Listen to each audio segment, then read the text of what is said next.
जय हिंद दोस्तों। एक बार फिर से स्वागत है आपका अपने चैनल पर।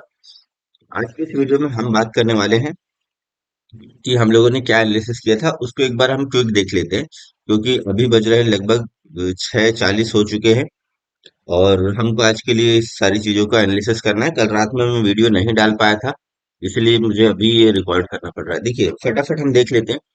बैंक निफ्टी का मैंने यहाँ पर पीसीआर का चार्ट लगा कर रखा है। 2 मार्च यानी आज की मैंने एक्सपायरी सिलेक्ट कर रखी। पीसीआर है 1.19 का। 1.19 का पीसीआर का मतलब होता है कि पुट राइटर जो है वो थोड़े से एग्रेसिव है कॉल राइटर्स और पुट राइटर्स में। ठीक है।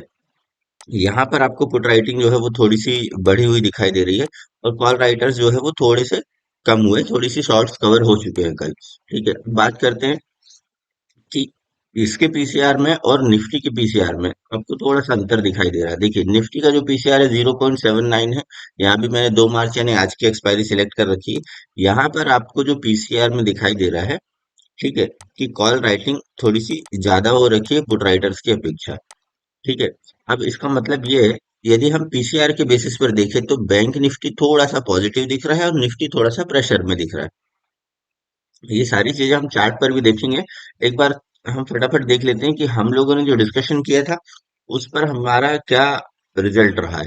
देखिए, यहाँ पर दोस्तों मैंने निफ्टी का चार्ट लगा कर रखा हुआ है। हम लोग का एक क्लियर सा डिस्कशन है। डिस्कशन किया था हमने कि इस वाली ट्रेंड लाइन के यदि ऊपर मार्केट निकलता है, ठीक है, तो हम जो है वो बाइंग के बारे में ही सोचेंगे। पहला टारगेट हमारे लिए ये हो जाएगा और बाकी के टारगेट हमारे लिए ये हो जाएंगे। ठीक है। नो डाउट आप लोगों ने ट्रेड किया या नहीं किया, ठीक है, बट यहाँ पर हमको मार्केट ने एक अच्छी अपॉर्चुनिटी दी है और हम लोगों ने यहाँ पर अपना पहला टारगेट जो है वो जरूर बुक किया। ठीक है। बात करते हैं बैंक निफ्टी की। बैंक निफ्टी पर भी हमारा ये डिस्कशन था कि चार्ट नहीं आया, एक मिनट, हाँ। बैंक निफ्टी पर भी हमारा ये डिस्कशन था कि इस वाली लाइन के ऊपर यदि मार्केट रहता है तो हम बाइंग के बारे में प्लान करेंगे। हमारे जो टारगेट हमने तीनों डिसाइड किए थे, बैंक निफ्टी ने ठीक उन्हीं टारगेट्स के आसपास जो है वो क्लोजिंग दी है। ठीक है, अब बात करते हैं दोस्तों आज की बात करते हैं और उसके बाद हम देखते हैं कि यहाँ हमको क्या दिखाई दे रहा है। ठीक है, पीसीआर हम लोगों ने देख लिया, ऑप्शन चेन हम लोगों ने देख ली।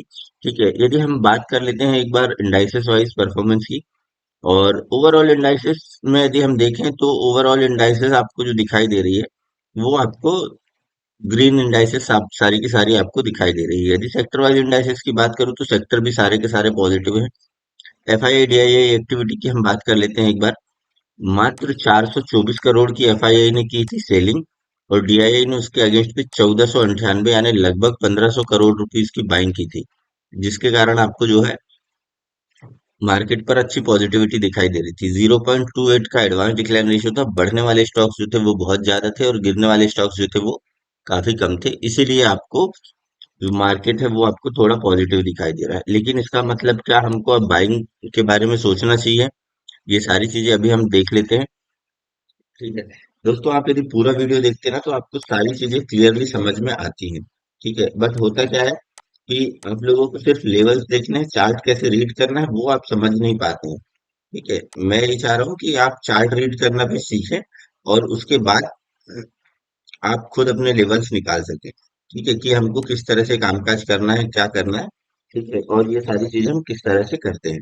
आप पूरा वीडियो देखें। वीडियो यदि पसंद आता है तो वीडियो को लाइक करें, चैनल पर नए तो सब्सक्राइब कर बेल आइकन को प्रेस कर लें ताकि आने वाले इन्फॉर्मेटिव वीडियोस के नोटिफिकेशन आपको मिल सके। ठीक है, चलिए हम अब लेवल निकाल लेते हैं। दोस्तों, हमने हमारे लेवल्स ड्रॉ कर लिए हैं और चलिए देख लेते हैं कि वो लेवल्स क्या है। लेट सपोज यदि बैंक निफ्टी में ओपनिंग हो जाती है फ्लैट, यही कहीं यदि ओपनिंग होती है, ध्यान रखिएगा कि ये एक जो रेंज बन रही है, यहाँ पर एक अपना एक ट्रैपिंग जोन टाइप का बन रहा है। ठीक है, यदि मान लीजिए मार्केट इसी कहीं जोन पर रहता है तो आपको थोड़ा सा वेट कराएगा मार्केट। ठीक है, ऑलरेडी एक मूव हो चुका है। यदि किसी ने यहाँ पर बाइंग किया है, ठीक है, उन्होंने अपने यहाँ पे प्रॉफिट बुक कर लिया। देखिए, कल का जो मार्केट था वो इतना इजी नहीं था जितना कि दिखाई दे रहा। ठीक है, ये जो कैंडल और ये जो विक्स बन रही है, यहाँ पर एंट्री थोड़ी सी मुश्किल थी। ठीक है, बट यदि आपने इधर पहले एंट्री ले रखी है या यहाँ कहीं एंट्री ले रखी है तो फिर आपको एक अच्छा मूव मिला। हम लोगों ने मॉर्निंग का मूव मिस कर दिया। मैंने यहाँ पर एक पुट लेने की कोशिश की थी जिसपे मेरा मात्र 15 से 20 पॉइंट का जो है वो एसएल हिट हुआ था। ठीक है, देखिए एसएल हिट होना और उसको पब्लिकली एक्सेप्ट करना ये एक अलग बात है, और वो एक होता है, सभी का होता है। ठीक है, फिर उसके बाद हम लोगों ने जब यहाँ दोपहर में कॉल बाय किया था और उसने हमको एक अच्छा प्रॉफिट बना कर दिया, वो शायद लगभग 2 ढाई बज रहे थे। चलिए ठीक है, हम बात करते हैं अब आगे। यदि यहाँ कहीं ओपन होता है और मार्केट जो है वो इस वाले लेवल के ऊपर निकलता है, ठीक है, ये लेवल है 40,725 का।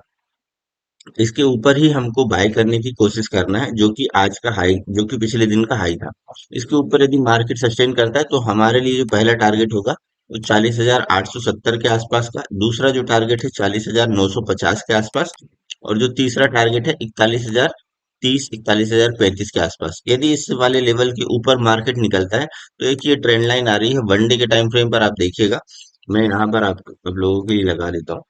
ठीक है, तो उस वाले ट्रेंड लाइन का मार्केट जो है वो रेजिस्टेंस लेते हुए आपको दिखाई दे सकता है। ठीक है, सॉरी, वन डे का टाइम फ्रेम लगाना था। जी हाँ, ये वाली एक ट्रेंड लाइन आ रही है और इसका रेजिस्टेंस लेते हुए आपको मार्केट दिखाई देगा। ठीक है, हो सकता है इसके बाद इस वाले लेवल तक आने के लिए मार्केट पर जो है वो शॉर्ट कवरिंग आए। ठीक है, जो हमारा फाइनल तीसरा टारगेट हम लोगों ने डिसाइड करके रखा है 41,050 के, यदि ऊपर मार्केट सस्टेन कर लेता है तो फिर आपको एक अच्छी शॉर्ट कवरिंग देखने के लिए मिल सकती है। यदि मान लीजिए मार्केट फ्लैट ओपन होने के बाद नीचे आने लगता है, ठीक है, तो हमको शॉर्ट के पोजीशंस के लिए हमको वेट करना है 40,470 के आसपास का। इस वाले लेवल के नीचे साइड ब्रेकडाउन होने पर ही हमको पुट के बारे में प्लान करना है ना। तब मेरे लिए पहला टारगेट हो जाएगा 40,340 के आसपास का, दूसरा जो टारगेट है 40,220 के आसपास, और जो तीसरा टारगेट होगा 40,070 के आसपास का। देखिए, ये तो हुई फ्लैट ओपनिंग की बात। इन केस यदि गैप अप या गैप डाउन मार्केट ओपन होता है तो हमको क्या करना है? ठीक है, गैप अप या गैप डाउन यदि मार्केट हो तो आपको थोड़ा सा वेट करना है, प्राइस एक्शन को बनने दीजिएगा। लेट सपोज यदि गैप अप मार्केट ओपन हो जाता है 40,800 के आसपास, ठीक है, और 40,800 के बाद यदि मान लीजिए मार्केट आज के हाई को, पिछले दिन के हाई को ब्रेक करके नीचे आता है, तब ही हम पुट के बारे में सोचेंगे। तब हमारे लिए पहला जो टारगेट है इस वाले स्विंग के आसपास हो जाएगा, जो कि 40,472 या 40,500 के आसपास का। इसके नीचे मार्केट आता है तो फिर हमारे लिए अगले ये टारगेट होंगे। ठीक है, दूसरा टारगेट 40,340 का, तीसरा जो टारगेट है 40,220 का, और अगला टारगेट उसके बाद 40,080 के आसपास का। ठीक है, बट यदि गैप अप ओपन होने के बाद मार्केट जो है वो लगभग इस वाले लेवल के ऊपर निकलने लगे, ठीक है, ये लेवल क्या है? ये लेवल है दोस्तों 40,870 के आसपास। ठीक है, इसके ऊपर यदि मार्केट सस्टेन करता है तो फिर हम इन टारगेट के लिए कम क्वांटिटी के साथ बाय कर सकते हैं। देखिए, यदि गैप अप मार्केट ओपन होता है, जिन लोगों ने यहाँ पर बाय करके रखा है वो यहाँ पर सेल करेंगे। क्यों? क्योंकि वो अपना प्रॉफिट भी तो बुक करेंगे।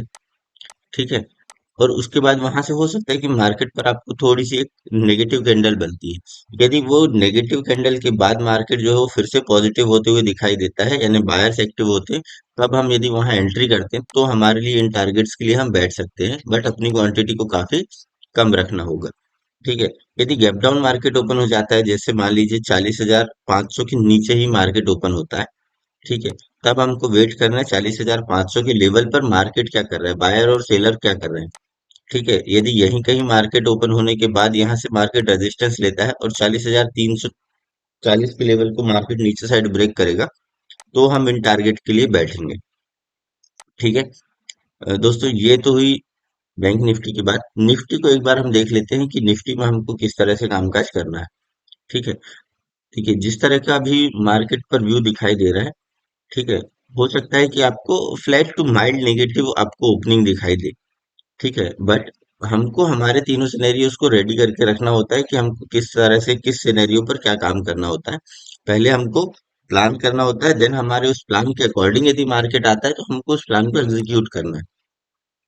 ठीक है, लेट सपोज यदि फ्लैट मार्केट ओपन होता है और 40,470 के ऊपर यदि मार्केट सस्टेन करता है, ये अभी अपनी एक ठीक ट्रेंड लाइन के आसपास है।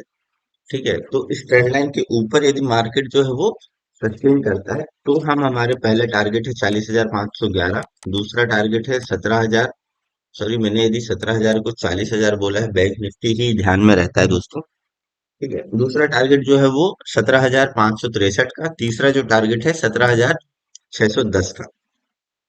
ठीक है, इसके ऊपर यदि मार्केट रहता है तो आपको एक शॉर्ट कवर्स देखने के लिए मिल सकते हैं और यहाँ तक के लेवल आपको काफी फास्ट दिखाई देंगे।